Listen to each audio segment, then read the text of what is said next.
Here's my top 3 favorite basic seasoning mixes that you should always keep in your house so that you can make cooking easy, fun, delicious, even on a budget. I love keeping this mix around because it goes on so many different things. I especially like putting it on popcorn at nighttime when I'm watching a movie. But it's got basic ingredients: some parsley, some garlic powder, some onion powder, some dried dill, and a pinch of salt. Of course, you can mix and match, add what you have, leave out what you don't have, and, experiment. Add some extra seasonings that you might have in there, like some thyme, or if you really like it dilly, double it up. It's totally up to you.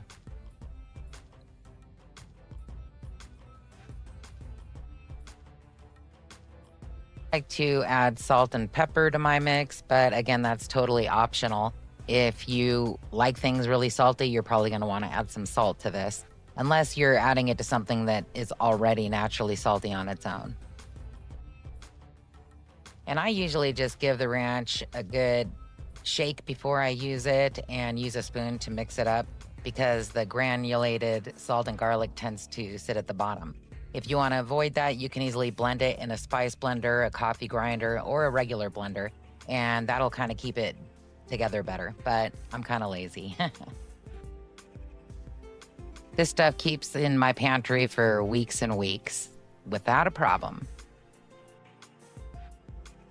In addition to putting it on popcorn, I like to mix it with some potato wedges and bake those in the oven, as you can see right here. And I also make ranch pasta salad by just adding it to some mayonnaise and some lemon juice.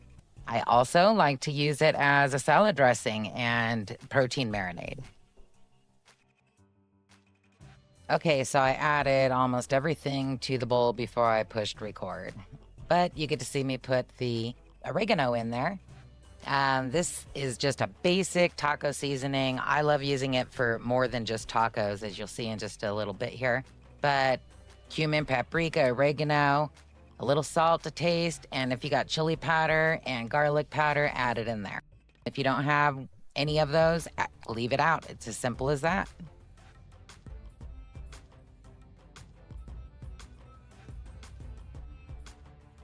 So as mentioned, I like to use it for a few things. Here I added it to tomato sauce to make burritos, and I also use it to marinate protein, and I add it to lentils to give it a chili vibe. No pantry is complete without good old Italian seasoning.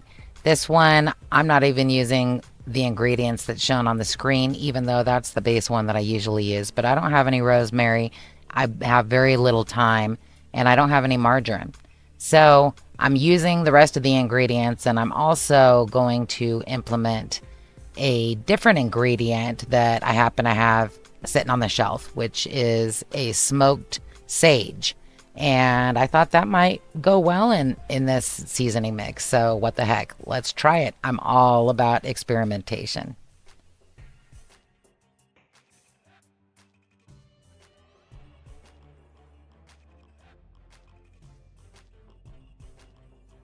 As always, I'm adding garlic. I love garlic, if you couldn't tell by now.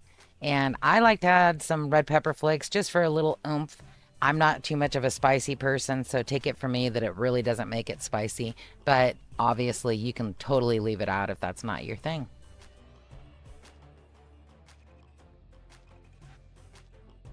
It's beautiful. It holds together really well, sits on the shelf for weeks, just like the others.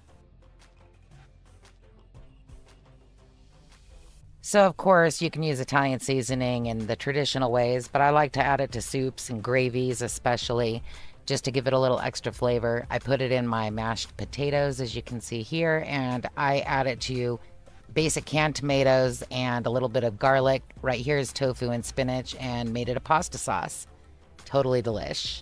I know I'm going to be using all 3 of these seasoning mixes throughout the next coming weeks, and I'll probably be sharing some meal ideas with them. So if you're interested in more ideas about these, don't forget to like and subscribe and check back for more videos soon. See you next time.